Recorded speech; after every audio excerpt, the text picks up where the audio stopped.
ഇത് mass Motors ഇതാണ് Honda Activa 4G വണ്ടി നമ്മൾ ജനറൽ സർവീസായിട്ട് വർക്കിന് കയറ്റിയിട്ടുണ്ട്. നമുക്ക് general service engine oil check ചെയ്തിട്ട് ആവശ്യമെങ്കിൽ മാറ്റാം, അത് വാട്ടർ സർവീസ് ഇത്ര കേസാണ് മെയിനായിട്ട് പറഞ്ഞത്. അപ്പോൾ നമ്മൾ വണ്ടി വർക്കിന് കയറ്റിയിട്ടുണ്ട്. നമുക്ക് വണ്ടി രാവിലെ വെച്ചതിന് ശേഷം നമ്മൾ വർക്കിന് എടുക്കുന്ന സമയത്ത് വണ്ടി സ്റ്റാർട്ടായി കിട്ടാനൊരു ബുദ്ധിമുട്ട് കാണിക്കുന്നുണ്ടായിരുന്നു. കുറേ നേരം അടിച്ചതിന് ശേഷമാണ് സ്റ്റാർട്ടായത്. എനിക്ക് അങ്ങനത്തെ കംപ്ലയിൻറ്റേക്ക് മുമ്പ് കിട്ടിയിട്ടുണ്ടാവുമെന്ന് ഞാൻ വിചാരിക്കണം. സ്വാഭാവികമായിട്ടും നമുക്ക് വരാറ് സാധാരണ ഈ കാർബേറ്ററിൻ്റെ പ്രോബ്ലം കൊണ്ടാണ് സാധാരണ വരാറ് കേട്ടോ. കാർബേറ്ററിനകത്ത് ശരിക്കും അഴിച്ച് ക്ലീൻ ചെയ്യേണ്ട ഒരു സിറ്റുവേഷൻ വരാറുണ്ട്. കാരണം അതിൻ്റെ ഉള്ളിൽ ജെറ്റുകൾ ബ്ലോക്ക് ആകുമ്പോഴാണ് ഇങ്ങനത്തെ ഒരു പ്രോബ്ലം കാണിക്കുക. നിലവിൽ നമുക്ക് അങ്ങനത്തെ ഒരു കംപ്ലയിൻസ് ആയിട്ട് പറഞ്ഞില്ല, പക്ഷേ നമുക്കത് കംപ്ലയിൻറ്റ് കിട്ടിയതുകൊണ്ട് കൂട്ടത്തിക്കട അതും കൂടി ചെയ്തു പോകണമായിരിക്കും നല്ലത്.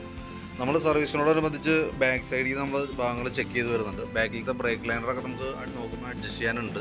അപ്പോൾ നമുക്ക് വീലൊന്ന് അഴിച്ച് ബ്രേക്ക് ക്ലീൻ ചെയ്ത് ക്യാമൊക്കെ ഒന്ന് അഴിച്ച് ഗ്രീസ് ചെയ്ത് റീസെറ്റ് ചെയ്യാം. അതേപോലെ ബാക്കിലത്തെ ടയറിൻ്റെ കണ്ടീഷൻ നോക്കി ടയറൊക്കെ അത്യാവശ്യം ഉപയോഗിക്കാനുണ്ട്. പിന്നെ അതേപോലെ നമ്മളതിൻ്റെ എയർ ഫിൽറ്റർ ക്ലച്ച് സൈഡൊക്കെ ചെക്ക് ചെയ്യുന്നുണ്ട്. എയർ ഫിൽറ്ററൊക്കെ നോക്കുമ്പോൾ പുതിയ ഫിൽറ്റർ കിടക്കണം, വലിയ പഴക്കമായിട്ടില്ല. കമ്പനി ഫിൽറ്റർ തന്നെയാണ്, ഹോണ്ടയുടെ ഒറിജിനൽ ഫിൽറ്റർ തന്നെ നമുക്ക് യൂസ് ചെയ്താണ്. അപ്പോൾ തുടച്ച് ക്ലീനായിട്ട് എയർ ഫിൽറ്റർ പോസ്റ്റൊക്കെ ഒന്ന് ക്ലീൻ ചെയ്ത് റീസെറ്റ് ചെയ്യാം. പിന്നെ നമ്മളതിൻ്റെ ക്ലച്ച് സൈഡ് അഴിച്ച് ചെക്ക് ചെയ്യുന്ന സമയത്ത് നമുക്ക് അതിനകത്ത് ഓരോ ഭാഗങ്ങൾ നമ്മൾ ഡീറ്റെയിൽ ആയിട്ട് ചെക്ക് ചെയ്ത് പോകുന്നുണ്ട്. അപ്പോൾ അതിനകത്ത് നമുക്ക് ക്ലച്ചിൻ്റെ ഭാഗം അഴിച്ച് ചെക്ക് ചെയ്യുമ്പോൾ ക്രാങ്ക് ഷാഫ്റ്റിൻ്റെ ഒരു clutch shaft side oil leak കാര്യങ്ങളൊന്നുമില്ല. പക്ഷേ നമുക്കതിനകത്ത് 1-2 പാർട്സുകൾ ഡാമേജ് കാണിക്കുന്നുണ്ട്, അതായത് തേമാനം കാണിക്കുന്നുണ്ട് കൂടുതലായിട്ട്. ഇതെൻ്റെ വേരിയേറ്റർ ബോഡി എന്ന് പറഞ്ഞ യൂണിറ്റാണ്, variator body with boss driver. ഈ രണ്ടെണ്ണത്തിനും ഈ രീതിയിലുള്ള തേമാനം വന്നിട്ടുണ്ട്. ഇത്രയും തേമാനം വരുമ്പോഴുള്ള പ്രോബ്ലം എന്ന് വെച്ചാൽ ചെറിയ സൗണ്ടിൽ വ്യത്യാസം വരും. അതിനേക്കാളുപരി ഇനി അങ്ങോട്ടേക്ക് കംപ്ലയിൻറ്റ്സ് പെട്ടെന്നായിരിക്കും ഡെവലപ്പ് ആവാം. അപ്പോൾ അങ്ങനെ വരുമ്പോഴത്തേക്കും ബാക്കിയത്തെ ഭാഗങ്ങളും കൂടി ഡാമേജ് വരാനുള്ള സാധ്യത കൂടുതലാണ്. അതായത് ഇപ്പോൾ എൻ്റെ ഈ വേരിയേറ്റർ ബോഡി ഇതിനൊക്കെ ചെറിയൊരു തേമാനം, സൈഡ് തിരിഞ്ഞൊരു തേമാനം ഉണ്ട്. പക്ഷേ അതൊക്കെ നമുക്ക് അത് തന്നെ യൂസ് ചെയ്യാം. നമുക്ക് ഈ 2 ഐറ്റംസും മാറ്റി പുതിയത് ഇടണമായിരിക്കും ബെറ്റർ.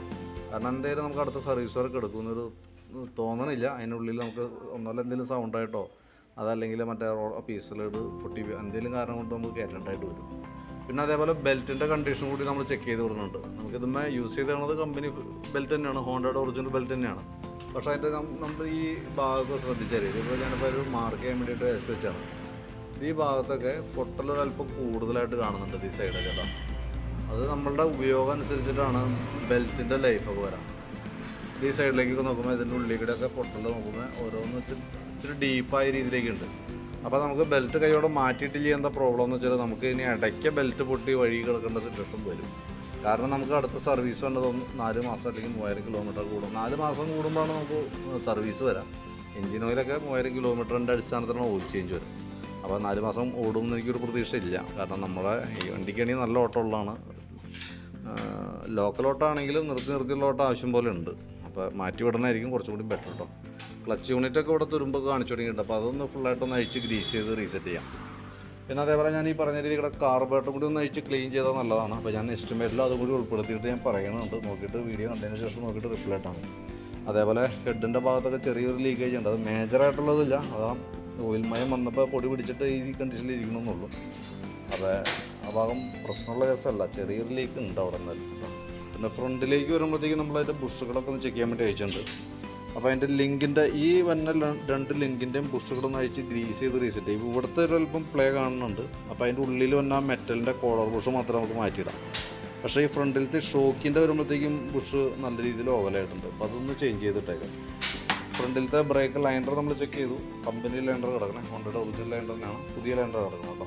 അപ്പോൾ അതൊന്നും ബ്രേക്ക് ക്യാമൊക്കെ ഒന്ന് അയച്ച് ഗ്രീസ് ചെയ്ത് നമുക്ക് റീസെറ്റ് ചെയ്യാവുന്നുള്ളൂ. ഫ്രണ്ട് ടയറൊക്കെ പുതിയ ടയർ കിടക്കണേ, ഫ്രണ്ട് വീലിൻ്റെ ബെയറിംഗ് നമ്മൾ ചെക്ക് ചെയ്ത് ഓക്കെയാണ്, വേറെ പ്രോബ്ലം ഒന്നുമില്ല. ബാറ്ററി നമുക്കിതും ഇരിക്കുന്ന ബാറ്ററി 2022 ബാറ്ററിയാണ് ഇരിക്കുന്നത്. 2022 മോഡൽ. ഞാനതിൻ്റെ വോൾട്ട് കാര്യങ്ങളൊക്കെ ജസ്റ്റ് ഒന്ന് ചെക്ക് ചെയ്ത് വരുന്നുണ്ട്. ബാറ്ററിയുടെ ടെസ്റ്റ് നമുക്ക് ഓൾറെഡി കൂട്ടത്തേക്ക് നടത്തി വിടുന്നുണ്ട്. നമുക്കതിൻ്റെ വോൾട്ട് നോക്കുമ്പോൾ 13 വോൾട്ട് വരെ കാണിക്കുന്നുണ്ട്. ബാറ്ററി നമ്മൾ ലോഡ് ടെസ്റ്റിലേക്ക് കൊടുക്കുമ്പോൾ 8 അതായത് 8.40 അറിയില്ല. അപ്പോൾ ഏകദേശം നമുക്കൊരു 8.5 വോൾട്ടിൽ താഴേക്ക് ആയിട്ടുണ്ട് കേട്ടോ. വലിയ താമസമില്ലാണ്ട് നമുക്ക് സെൽഫിൻ്റെ ഒരു കംപ്ലയിൻ്റ് ഒക്കെ വരാനുള്ള സാധ്യത കൂടുതലാണ്. കംപ്ലയിൻറ്റ് കാണിക്കാനുള്ളൊരു സാധ്യത നിലവിലുണ്ട്. പിന്നെ നമുക്ക് അതിൻ്റെ സ്പീഡോമീറ്റർ ഓൾറെഡി വർക്കിംഗ് അല്ല, കേബിൾ പൊട്ടിയിട്ടുണ്ട്. അപ്പോൾ അതൊന്ന് ചേഞ്ച് ചെയ്ത് തരാം. പിന്നെ കോൺസെപ്റ്റ്, ഫ്രണ്ടിലത്തെ കോൺസെപ്റ്റ് കംപ്ലീറ്റ് ആയിട്ട് കിടന്ന ഫ്രണ്ട് നല്ല അടിയാണ്. ഗട്ടറിലൊക്കെ ചാടുമ്പോൾ നല്ല രീതിയിൽ, ഇപ്പോൾ മൺകാടുമ്പോൾ പിടിച്ച് ഇങ്ങനെ ഷെയ്ക്ക് ആക്കുമ്പോൾ തന്നെ നല്ല രീതിയിൽ ഷെയ്ക്ക് കാണിക്കുന്നുണ്ട്. അപ്പോൾ ആ ഒരു അടി നമുക്ക് വണ്ടി ഓടിക്കുമ്പോൾ ഗട്ടറിലൊക്കെ ചാടുമ്പോൾ ഫ്രണ്ട് സൈഡിൽ നിന്ന് കാണിക്കും.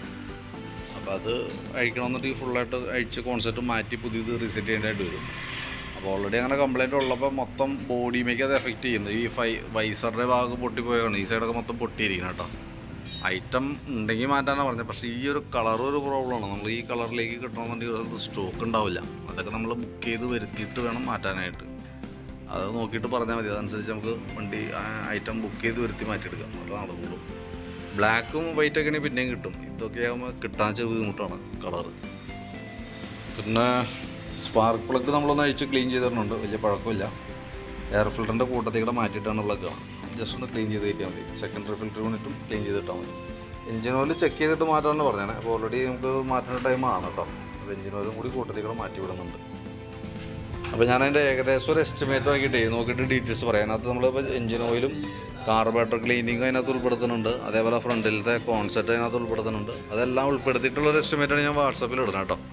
വീഡിയോ കണ്ടുകഴിയുമ്പോൾ നോക്കിയിട്ടൊന്ന് റിപ്ലൈ ഇട്ടേക്കാം. അതനുസരിച്ച് നമുക്ക് വർക്ക് കംപ്ലീറ്റ് ചെയ്യാം. ഏകദേശം നാളെ നമുക്ക് ഏകദേശം ഒരു 3 മണി 3:30 ആവും കംപ്ലീറ്റ് ആയിട്ട് വരുമ്പോഴത്തേക്ക് കേട്ടോ. അപ്പോൾ നോക്കിയിട്ടൊന്ന് പറഞ്ഞാൽ മതി. ഓക്കെ.